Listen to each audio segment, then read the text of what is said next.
欢迎观看《说文解字》双语教育系列视频。本视频配有普通话讲解，并提供同步英文字幕。汉字毒常见于毒药、病毒、毒害等词汇，但它的下部为何有个母字呢？在本期节目中，我们将一起探讨这个字的起源，揭开它的谜团，并了解一下新兴网络用语有毒的含义和用法。毒的上半部分是彻，表示刚生长出来的草。东汉许慎在《说文解字》中解释毒为毒，后也。害人之草，往往而生。其中后有聚集的意思，而草通草，意指害人的毒草常常聚集在一起，生长得特别茂盛和繁密。由此可见，古人认为毒源自草。上古神话中，神农尝百草的故事讲述了神农氏为了辨别草药的功效，亲自尝遍百草，虽屡次中毒，仍坚持不懈，最终因误食断肠草而丧命的传说。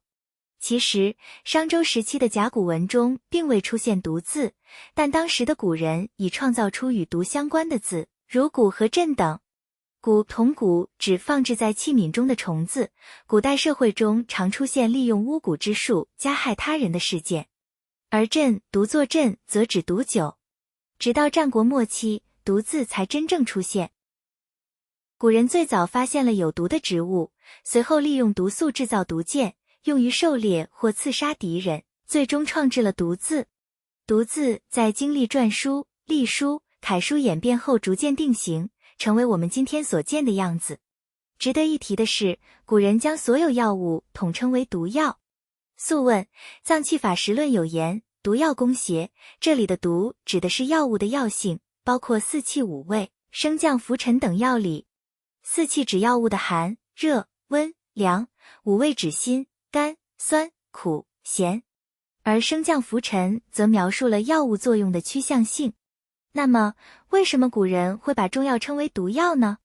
中医认为药即是毒，毒即是药，至今中国民间仍流传着是药三分毒的说法。古代治病的药物中确实包含一些剧毒成分，如砒霜、朱砂等，必须严格控制剂量方可安全使用。根据药物偏性的强弱，古人还将药物分为大毒、长毒、小毒和无毒四类，以此指导药物的使用和剂量控制。毒字既可作名词，也可作动词和形容词。作为名词时，它指有毒之物或有害的事物，例如下毒、中毒、吸毒等。作为动词时，毒可表示毒害、毒化、毒打等意思。作为形容词，毒表示有毒的、恶性的，可用于毒药、毒蛇、毒品这类词汇中。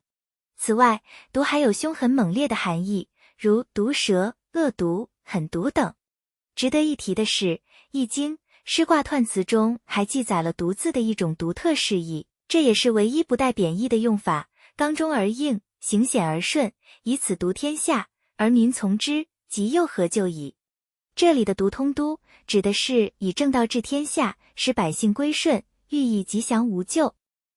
然而，以上这些含义都与母亲或母爱毫无关联，那为何毒字的下半部分却是母字呢？实际上，早期的毒字下方并非母，而是无字。在古代书法家的真迹中，母与无的写法几乎一致。追溯字源，这两个字最初都源自女字。女字先演化出母字，后来又衍生出无字。母的甲骨文字形似一位母亲跪坐着哺乳婴孩，象征母爱，而女的甲骨文则呈现出一名普通女子跪坐的形态，只是中间少了两点。到了小篆时期，无与母的区别逐渐明确，母的两点演变成一笔，寓意不可侵犯。最后，我们来看看当下网络中流行的有毒一词究竟是什么意思吧。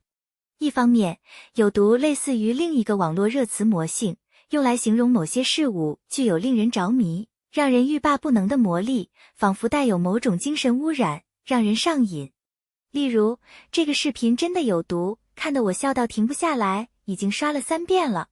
另一方面，有毒也常用于吐槽他人，或作为自嘲的表达，特别是在形容自己运气不佳时。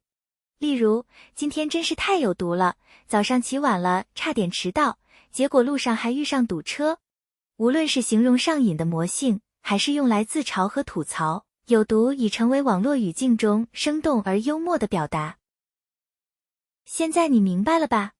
毒字下面原本是无，仿佛在提醒人们，许多草木都可能含有剧毒，切勿轻易触碰。随着文字的演变，无逐渐被母字取代，才形成了我们今天看到的毒字。如果你喜欢以上内容，请记得帮我们点赞。欢迎订阅我们的频道，以观看更多的优质双语教育内容。